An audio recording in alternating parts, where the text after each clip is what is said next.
Suffice it to say that we stand in one of the most momentous periods of human history. And in these days of emotional tension, when the problems of the world are gigantic in extent and chaotic in detail, all men of goodwill must make the right decisions. And on Tuesday, 1 week from today, the people of this nation must decide whether they want America to remain true to the great words of the founding fathers.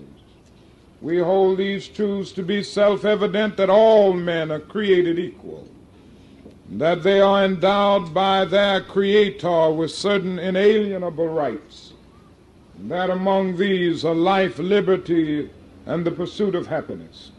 We must decide whether those words will be firmly etched into the structure of our nation, or whether we will allow our nation to be relegated to a second-rate power in the world with no moral voice.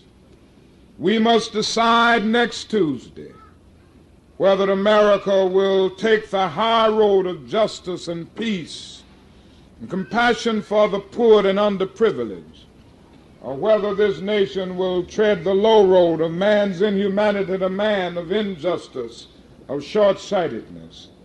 And each of us has a moral responsibility, if we are of voting age and if we are registered, to participate in that decision.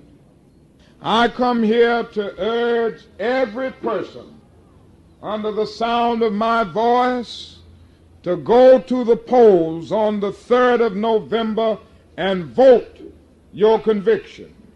Now, I know you're intelligent people, and I don't need to tell you who you should vote for. I don't have any fear about that.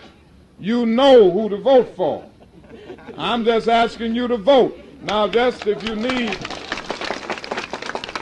very seriously, never before in the history of our nation has a candidate for the presidency taken such a negative stand on the demands of our Judeo-Christian heritage for justice and understanding, goodwill, and compassion for the poor and peace. And so all men of goodwill will go to the polls on November the 3rd. And